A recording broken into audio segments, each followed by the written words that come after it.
오늘부터 갈라디아서 말씀 함께 나누도록 하겠습니다.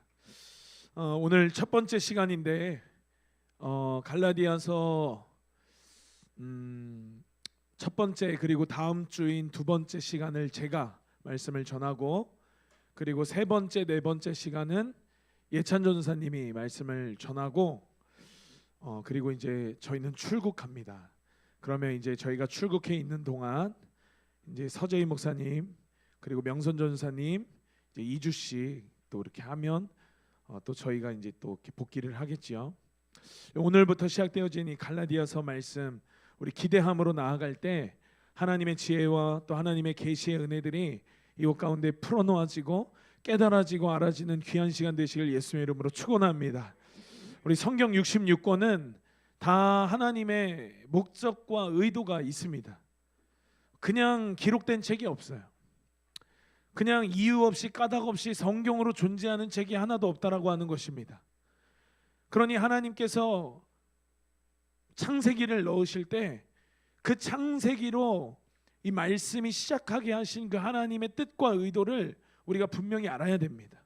하나님의 의도를 아는 게 중요하다. 그래서 제가 지난 수요일 날 출애굽기 말씀을 나누면서 출애굽기 책을 향한 하나님의 의도가 뭐냐, 출애굽기 책을 향한 하나님의 이 뜻이 뭐냐, 그것은 그냥 우리가 단순히 생각하는 이스라엘이 애굽을 탈출했다, 이것이 아니다라고 나눴죠. 그랬다면 20장에 그들에게 계명을 주실 이유도 없었고, 그들이 광야에서의 삶을 하나님이 함께할 이유도 없었고, 왜냐하면 탈출했으니까, 목적 끝났으니까, 미션 클리어니까 거기서 그냥 끝났어야죠. 그러나 계속해서 그들 가운데 함께 하시고 구름 기둥으로 불 기둥으로 또 그들에게 성막을 짓게 하시면서 하나님의 목적이 어디 있었냐면 내가 너희와 함께 거하기를 원한다. 출애굽기 25장 8절 말씀이었죠. 내가 성막을 짓게 해서 성소를 짓게 해서 내가 너희와 함께 거하기를 원한다라는 그 하나님의 목적이 있었다라고 하는 거예요. 여러분, 우리가 성경을 보면서 이 성경을 주신 하나님의 목적, 하나님의 뜻을 아는 것이 중요한 것인 줄로 믿습니다. 우리 말씀에는 하나님께서 시대마다 또 교회에게 특별히 이 갈라디아서 또 로마서 또 에베소서 많은 이 바울이 쓴 책들이 편지 형식입니다. 그러니 그 당시의 시대에게, 그 당시의 교회들에게, 성도들에게 주시는 하나님의 심장, 하나님의 보이스, 하나님의 진리가 이 책 가운데 담겨져 있는 줄로 믿습니다. 예를 들어서 여러분, 에베소서 같은 경우에는 무엇입니까? 교회가 뭔지를 보여주는 책이에요. 교회가 단순히 예배만 드리는 어떤 물리적인 건물이 아니다. 교회는 뭐냐면 예수로 충만한 그 충만함으로 세상을 충만하게 하는 공동체다라고 하는 것이 에베소서가 이야기하는 하나님의 목적인 것입니다. 여러분, 에베소서 1장 23절에 보니까 교회는 그의 몸이니 만물 안에서 만물을 충만케 하시는 자의 충만이니라라고 그랬습니다. 여기에 여러분, 에베소서라는 성경이 존재하게 하는 하나님의 목적이 있다라는 거예요. 하나님의 뜻이 있다라고 하는 거예요. 그러니 여러분, 이처럼 하나님의 각 성경에 따른 하나님의 뜻이 있고 메시지가 있고 보이스가 있는데, 그런데 여러분, 오늘부터 우리가 보게 될 이 갈라디아서는 어떤 책이냐?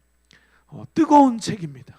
어떤 뜨거운 책이냐면 심장이 터질 듯한 바울의 분노와 또 그의 애절하고 애통한 눈물이 담겨져 있는 책이다라고 할 수 있습니다. 여러분, 이 갈라디아서를 두고 많은 사람들이 뭐라고 이야기하냐면 신약 성경 중에 가장 복음적인 책이 뭐냐라고 했을 때 많은 사람들이 로마서를 이야기합니다. 그런데 로마서를 집약해 놓은 로마서의 엑기스와 같은 책이 뭐냐면 바로 갈라디아서라고 하는 거예요. 그래서 복음의 진수라고 로마서를 이야기하는데 그 진수의 엑기스와 같은 책이 바로 갈라디아서다. 그래서 마르틴 루터가 이런 말을 했어요. 나는 갈라디아서와 결혼했다. 여러분, 왜 많은 사람들이 갈라디아서 말씀을 사모하고 또 사랑하고 또 이것을 귀하게 여기냐면 66권 성경 다 귀하지만 그러나 이 책은 복음적인 관점으로 볼 때 굉장히 특별한 책이다. 복음적으로 특별하기에 이 책은 우리의 존재를 혁명시키는 책인 줄로 믿습니다. 여러분, 적당히 신앙생활하고 우리 안에 이 나도 모르게 세워진 종교 생활들, 이것들이 여러분 무너지고 형식적인 예배, 형식적으로 하나님께 나아가는 것들이 진짜 복음을 만났을 때 무너지고, 그러다 보니까는 여러분 갈라디아서 2장 20절 그 유명한 고백이 나의 고백이 되어지는 것입니다. 내가 그리스도와 함께 십자가에 못 박혔나니 그런즉 이제는 내가 산 것이 아니요 내 안에 그리스도께서 사시는 것이다. 여러분, 단순히 교리를 설명하는 책이 아니, 단순히 어떤 지식 전달하는, 정보 전달하는 책이 아닙니다. 이 책은 뭐냐면 진짜 복음이 무엇인가를 보여주는 책이다라고 하는 것입니다. 그래서 여러분, 오늘 갈라디아서 첫 번째 시간의 제목은 뭐냐면 바로 진짜 복음이에요. 여러분, 진짜 복음은 사람을 교회만 다니게 하는 것뿐만 아니라 그 사람으로 하여금 진리대로 진리를 따라 진리 안에서 죽게 하는 줄로 믿습니다. 여러분, 무엇이 죽습니까? 내 자아가 죽고, 내 욕심이 죽고, 내 자존심 죽고, 내 감정이 죽고, 내 생각이 죽고, 내 힘이 죽고, 내 방법이 죽어요. 여러분, 이것들이 죽어서 뭐합니까? 왜 죽어야 됩니까? 그게 왜 진리를 따르는 거냐라고 하는 것입니다. 그렇게 해야 내 안에 예수님께서 사시기 때문인 줄로 믿습니다. 여러분, 갈라디아서라는 이 책, 이 복음은 제가 아까 로마서의 집약체다, 복음의 진수라고 불리우는 그 로마서를 엑기스와 같이 뽑아놓은 게 갈라디아서라고 했죠. 그러면서 제가 말씀을 준비하면서 갈라디아서는 에스프레소와 같은 책이다라고 생각을 했어요. 여러분, 우리가 아메리카노를 시키면 얼음에 물을 타서 저 원액, 엑기스, 저 에스프레소를 부어줍니다. 그렇게 물을 타면, 저 에스프레소에 물을 타면 아메리카노가 되는 거예요. 여러분, 우리 가운데 그런 분은 별로 없지만 진짜 커피를 사랑하고 커피를 좋아하는, 특별히 이 서구 쪽에 많은 사람들은 저렇게 조그만 잔에 저 에스프레소를 조금씩 마시면서 에스프레소를 즐기는 사람들이 많다라고 합니다. 여러분, 갈라디아서 말씀은 에스프레소와 같다라고 하는 거예요. 특별하고 혁명적이고. 여러분, 에스프레소 우리가 저것을 쫙 마신다고 생각해 보십시오. 그러면 우리 안에 어떤 반응들이 일어나겠습니까?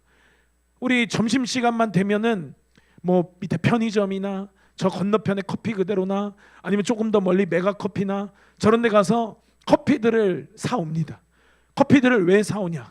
카페인이 착 내 몸에 들어가면 피곤했던 몸이 이 카페인으로 인해서 피곤을 망각해요. 그래서 뭔가 피로가 가시는 것 같아요. 또 특별히 당이 필요한 사람들은 좀 달달한 음료수를 마실 때 그것들이 내 속에 들어와서 나로 하여금 그 피로를 좀 해결해 주는 것 같습니다. 그런데 저 에스프레소 쫙 마시면 피곤을 망각하기도 하는데 또 밤에 잠이 안 오는 사람도 있어요. 또 저 카페인을 갑자기 들이마시면 내 안에서 내 몸에 어떤 반응이 일어나냐면 심장이 빨리 뛰는 사람도 있어요. 에스프레소를 먹으면 그렇다라고 하는 거예요. 여러분, 오늘부터 이 갈라디아서 말씀, 이 복음을 우리가 먹을 것인데, 여러분, 가짜 복음은 뭐냐면 디카페인과 같아요. 그러니까 먹어도 커피 맛은 나는데 그러나 카페인이 들어있지 않아서 내 안에 어떤 반응이 일어나지 않습니다. 심장이 빨라지지도 않고 밤에 잠이 오지도 않고, 이 뭔가 희석되어진, 뭔가 가공되어진, 뭔가 오염되어진, 여러분, 이 디카페인을 먹으면 내 안에 이 카페인을 먹었을 때의 몸의 반응이 일어나지 않는다라는 거예요. 여러분, 내 삶에 반응이 와야 진짜 복음을 맛보는 것인 줄로 믿습니다. 순수 복음, 진짜 복음을 먹을 때 여러분, 우리 삶에서 변화는 자연스럽게 일어나는 것이에요. 여러분, 저 에스프레소 카페인이 아주 진하게 들어있는 저 커피를 마시고 내가 내 노력으로 심장 빠르게 뛰는 사람이 있습니까? 없어요. 여러분, 내가 내 노력으로 내 피곤을 망각해야지 하고 잃어버리려고 애쓰는 사람이 있습니까? 없어요. 커피를 마시고 밤에 잠 안 와야지 졸린 눈을 뒤집어 까면서 버티는 사람이 있습니까? 없다라고 하는 거예요. 먹으면 자연스럽게 반응되어지는 거. 여러분, 이것처럼 진짜 복음이 우리 안에 들어올 때, 진짜 복음이 우리 안에 먹어질 때 우리의 삶은 반드시 변화되는 줄로 믿습니다. 십자가를 듣고도 여전히 세상과 타협한다? 은혜를 들었는데도 여전히 자기 힘으로 산다? 그것은 복음을 제대로 먹지 못한 거다라고 하는 거예요. 먹었는데요? 아니요, 그것은 복음을 먹은 게 아니에요. 그가 먹은 것은 가공된 카페인, 디카페인이든지 물을 많이 탔다든지 변질되고 여러분 가공된 가짜 복음이다, 순수하지 못한 복음이다라고 하는 거예요. 여러분 그것은 복음이 아닌 것입니다. 갈라디아서 말씀 들을 때 여러분 우리 안에 물이 타지고 우리 안에 변질되어지고 우리 안에 가공되어졌던 이 모든 다른 복음들이 순수 복음으로 회복되어지는 귀한 시간 되시길 예수님의 이름으로 축원합니다. 복음이 먹어지고 진리가 먹어지고 우리의 존재가 혁명되어지는 귀한 시간 되시기를 예수님의 이름으로 축원합니다. 우리 오늘은 원래는 10절까지 봐야 되지만 우리가 뭐 빨리 끝내는 데 목적이 있지 않기 때문에 오늘은 5절까지만 보고 다음 주에 이어서 10절까지 나누도록 하겠습니다. 오늘 본문 우리 갈라디아서 1장 1절부터 5절까지의 말씀을 우리 함께 힘차게 합독하겠습니다. 갈라디아서 1장 1절부터 5절입니다. 함께 읽습니다. 시작.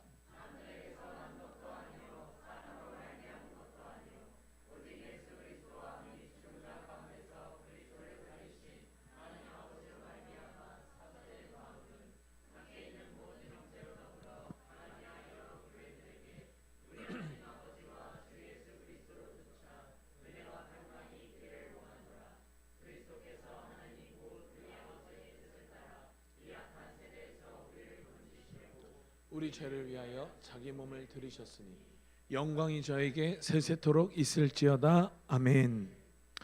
여러분 보통 바울이 쓴 책들을 보면 제일 처음에 인사말이 등장을 합니다. 오늘 우리가 읽은 5절까지의 말씀이 바로 바울의 인사말인데, 그런데 이 갈라디아서를 읽으면 처음부터 분위기가 좀 다른 것을 볼 수 있어요.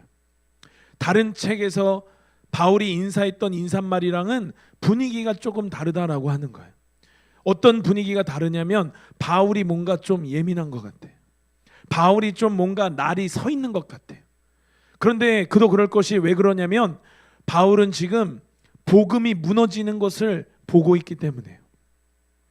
복음이 변질된 거를, 복음에 물을 타고 복음이 가공되고 복음이 더럽혀진 것을 바울은 그대로 보고 있기 때문에 예민해질 수밖에 없습니다. 날이 설 수밖에 없어요. 왜 그렇습니까? 바울에게 복음이 여러분 얼마나 소중했어요. 바울에게 복음이 여러분 얼마나 전부였어요. 그에게 많은 사람이 부러워했던 그의 출신이나 그의 학문이나 학벌이, 여러분 바울은 그것을 똥으로 여길 만큼 여러분 그에게 복음은 전부였어요.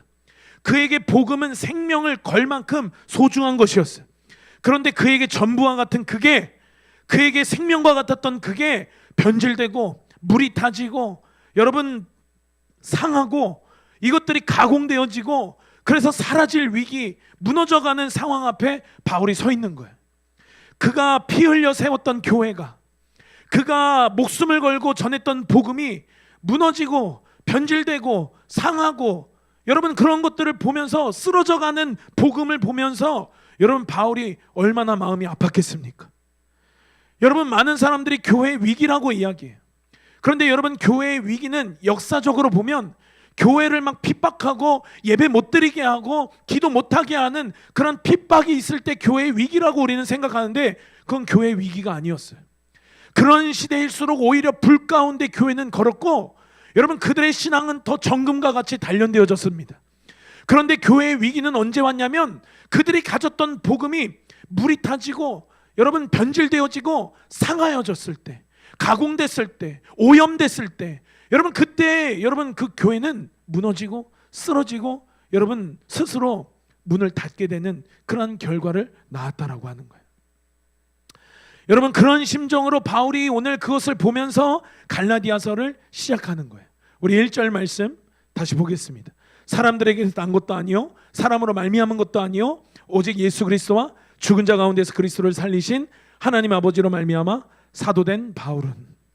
바울이 맨 처음에 인사말을 하면서 길게 1절에서 뭐라고 이야기하냐면 자기 정체성에 대해서 먼저 선언해요.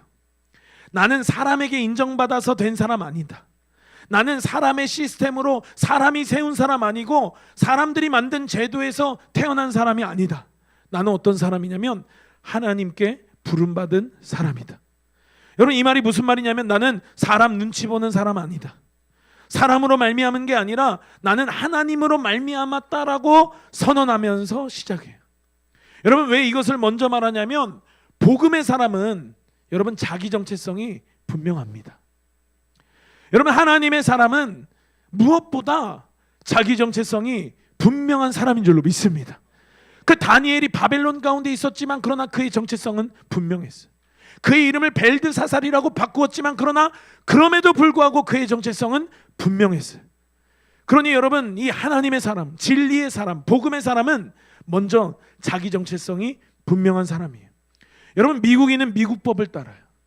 한국인은 한국법을 따릅니다. 우리가 지난번에 다 같이 서울에 모여서 기도회하고 찬양하면서 행진했었을 때 미국 대사관 앞을 지나갔어요. 미국 대사관 사진을 띄워봐 주시면 저 미국 대사관 담으로 둘러싸이는 저기는 미국 법이 적용되어지는 치외법권 지역이에요. 그러니 여러분, 저 땅엔, 저 건물엔 미국 법이 저 건물을 다스립니다. 우리가 지난 금요일 날 우리 안정리에서 이 미군 부대 앞에서 우리 버스킹을 했어요. 저 앞에 이제 위병소인데 저기를 통과하는 많은 차들, 저 위병소 안으로 들어가면 여러분 저 안에도 이제 뭐 피자집 있고 핫도그집 있거든요. 그 안에서 우리가 가진 카드로 결제를 하면 해외 결제라고 떠요. 저 안은 그냥 미국이에요. 한국 안에 있지만, 한국 땅에 있지만, 그러나 미국의 어떤 경제 시스템과 미국의 법이 지배하는 미국 땅이에요. 그러니 미국 사람들은 미국 법을 따라요. 한국 사람들은 한국 법을 따라요. 그런데 자기가 누구인지 모르는 사람들은 여러분, 어느 날은 이 법을 따랐다가 어느 날은 저 법을 따랐다가 어느 날은 이 법 아래에 있다가 어느 날은 저 법 아래에 있는 여러분 세상과 섞이고 세상과 타협한 모습으로 산다라고 하는 거예요.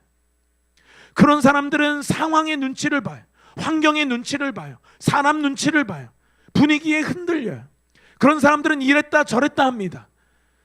여러분, 소속이 두 개이고 내가 어디 소속인지를 잘 알지 못하는, 한마디로 말해서 정체성이 흔들리는 사람은 여러분 흔들리게 되어 있다라고 하는 거예요.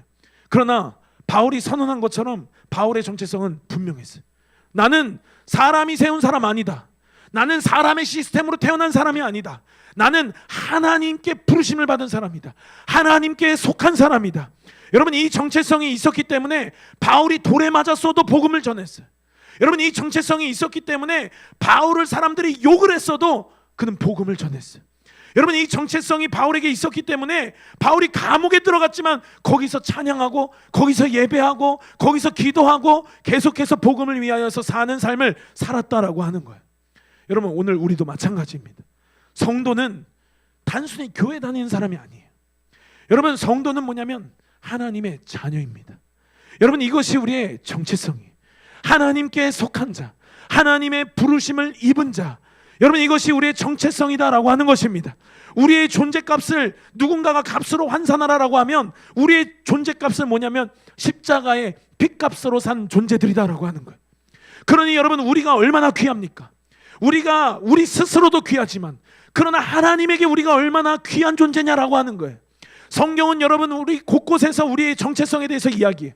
너희는 왕같은 제사장이다. 너희는 거룩한 나라다. 너희는 하나님의 소유된 백성이다. 너희는 빛이다. 우리의 정체성에 대해서 성경이 곳곳에서 이야기합니다. 그런데 우리는 우리의 정체성을 알지 못하고 너무 쉽게 우리의 상황 앞에, 우리의 환경 앞에 마치 에서가 팥죽 한 그릇에 자기의 장자권을 팔아넘긴 것처럼, 여러분, 팥죽 한 그릇에 장자권을 팔아넘긴 그 에서와 같이, 은 30에 예수님을 팔아넘긴 유다와 같이 돈 때문에 우리 신앙 타협하고, 인정받기 위해서 타협하고, 배고픈 것 때문에 타협하고, 사람 관계 때문에 타협하고, 세상 즐거움 때문에 타협하고, 여러분 그렇게 산다라고 하는 거예요. 여러분, 왜 그렇습니까?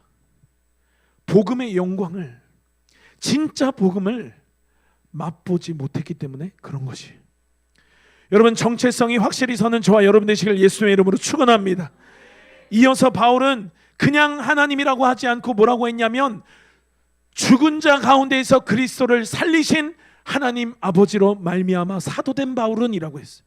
그냥 하나님으로 말미암아 사도된 바울은이라고 해도 됐지만, 그러나 그가 부활의 사건을 강조했습니다. 왜 부활을 강조했느냐?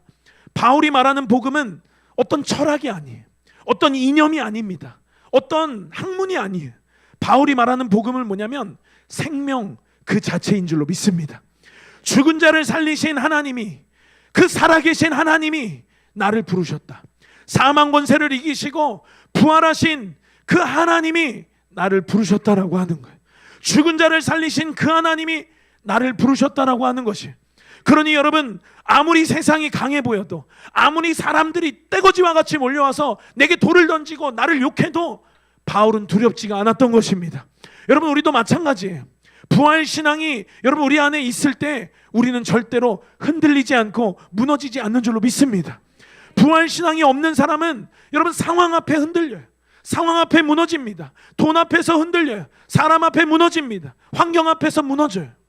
그러나 여러분, 부활의 하나님을 아는 사람은 다르다라고 하는 거예요.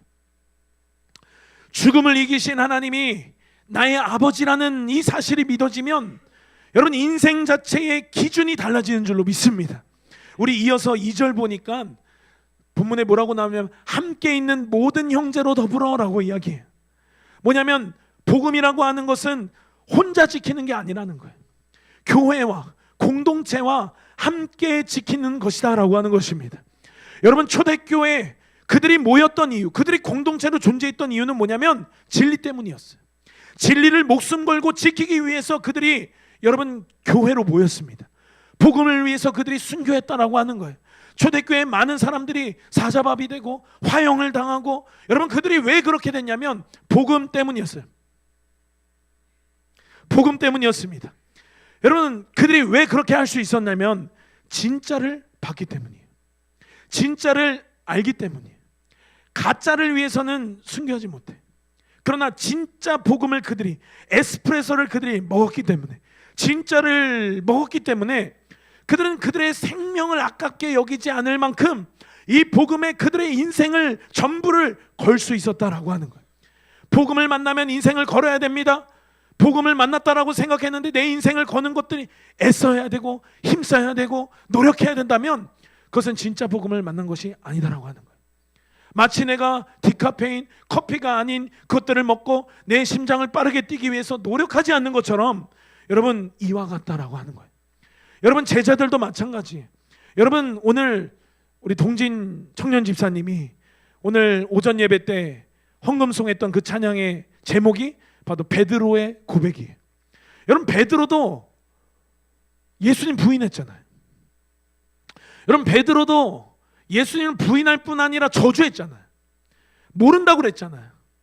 그러면서 예수님을 저주까지 했는데 다른 제자들도 마찬가지.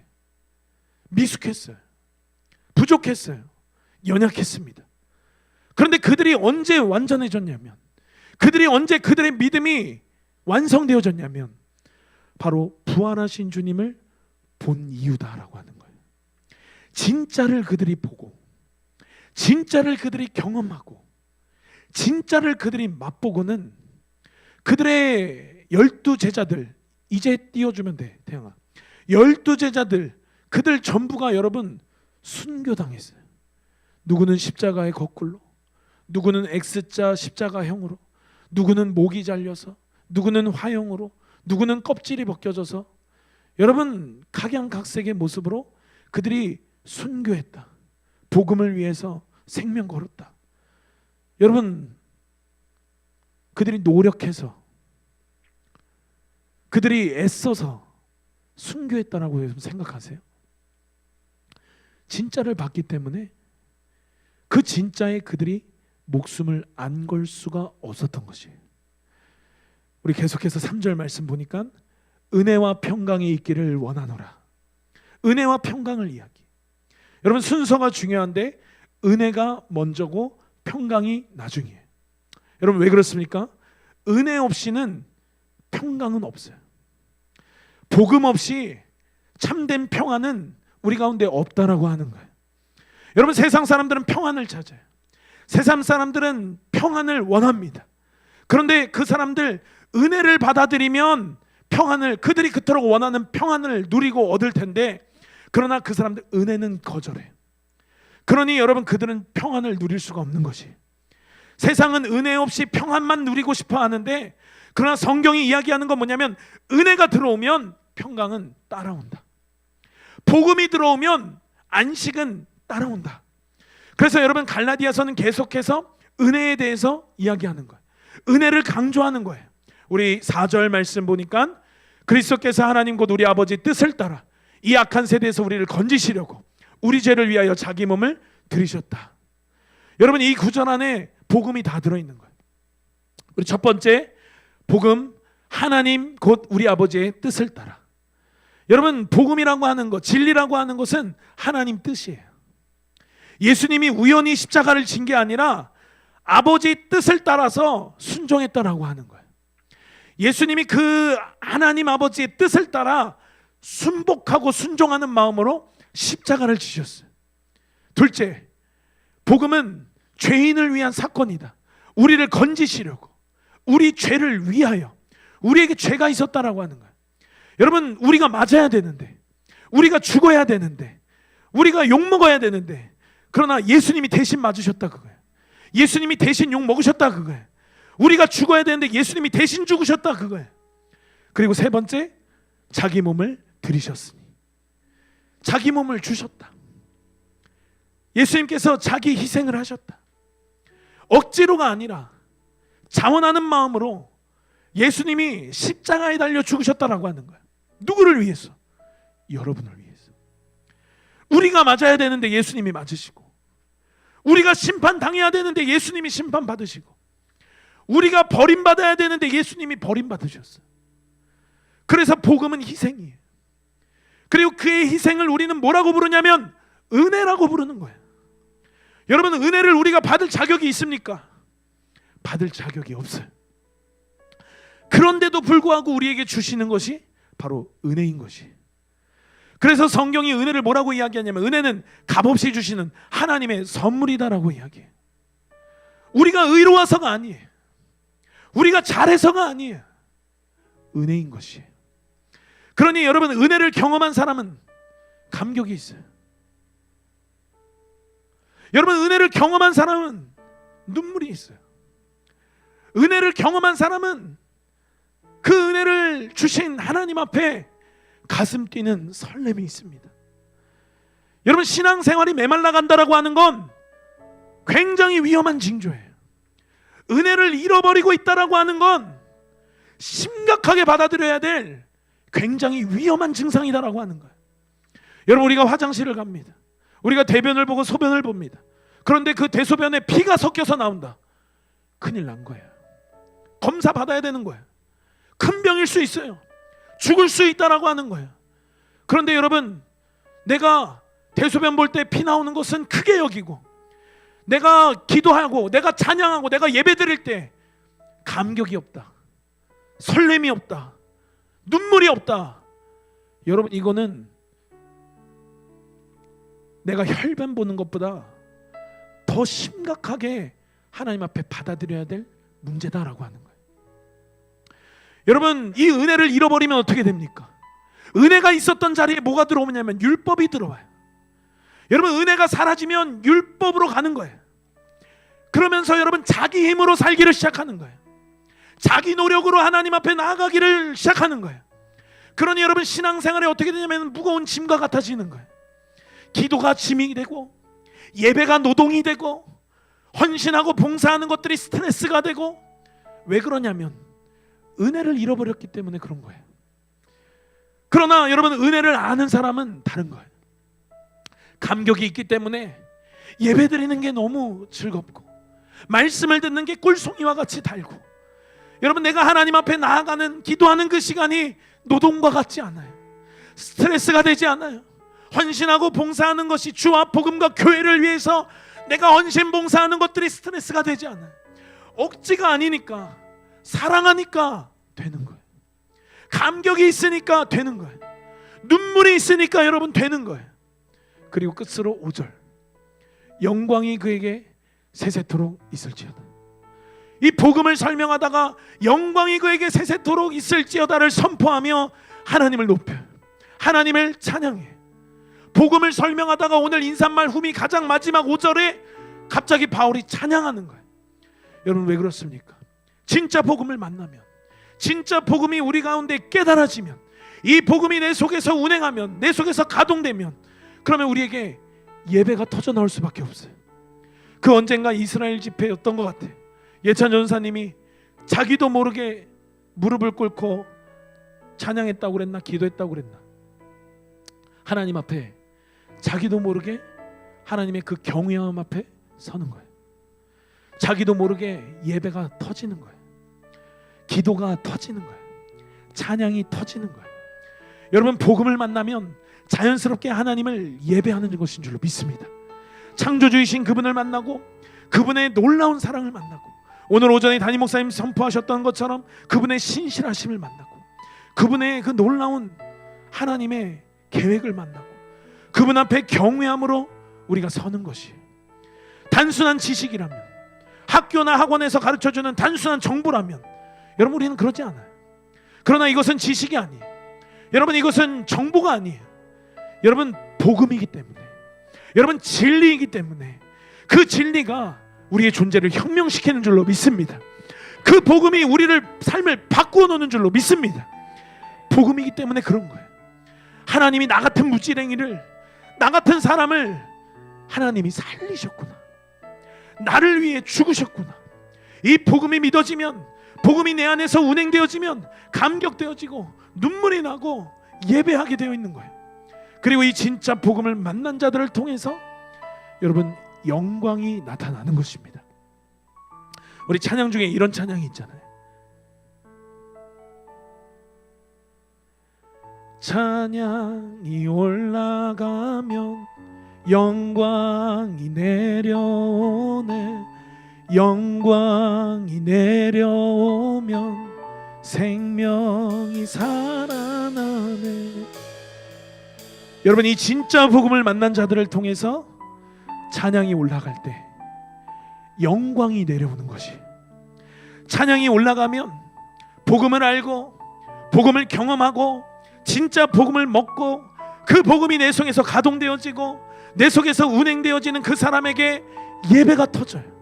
기도가 터지고 찬양이 터져서 그 찬양이, 그 기도가 하늘로 올라가는 것이, 그러면 여러분 영광이 내려오는 것입니다. 여러분 우리 가운데 영광이 왜 없냐? 두 가지로 이야기할 수 있어요. 첫 번째, 믿지 않아서 없는 거예요. 여러분 성경은 우리에게, 또 이 강대상 위에 여러분 네가 믿으면 영광을 보리라, 하나님 분명 말씀하셨어요. 그러나 영광을 보지 못한다. 그것은 뭐냐면 첫 번째, 믿지 않았기 때문이다. 또 두 번째, 믿는다라고 하는 그 복음이, 그 진리가 순수 복음이 아니에요. 에스프레소가 아니라 누군가 거기에 뭘 타고, 누군가 거기를 더럽히고, 누군가 물을 타고 가공한 순수한 진리가 아니라, 순수한 복음이 아니라 더럽혀지고 변질되어진 그러한 복음일 수 있다는 거예요. 그러한 진리일 수 있다는 거예요. 그래서 여러분 우리가 다음 주에 볼 6절부터 10절 그 뒤의 내용은 뭐냐면 다른 복음에 대해서 이야기하는 거예요. 변질된 복음, 쓰러져가는 복음, 오염된 복음, 진짜 복음이 아닌 당시에 바울이 봤던 거, 그래서 분노하고, 그래서 애통하고, 그래서 가슴 아팠던 그 다른 복음에 대해서 6절부터는 이야기하고 있는 거예요. 찬양이 올라가면 영광이 내려오네. 그리고 이어서 영광이 내려오면 생명은 살아나는 줄로 믿습니다. 진짜 복음을 맛보고 하나님께 찬양하고 예배가 터지고 기도하고 그것들이 하늘의 보좌에 닿을 때, 그 하늘 보좌로부터 우리 가운데 영광이 내려오고, 그 영광들이 여러분 그 예배자의 심령을 살리는 거예요. 그 진짜 복음을 맛본 자에게 그 영광이 덮여지면서 그 심령이 살아나는 거예요. 그리고 그 심령이 살아날 뿐만 아니라 그 공동체의 것들이 흐르게 되어 있는 것이, 여러분 우리는 이것을 날마다 경험해야 되는 줄로 믿습니다. 오늘 첫 번째 시간 말씀을 마무리하면서 갈라디아서는 우리를 복음 앞으로 다시 끌고 가는 책이에요.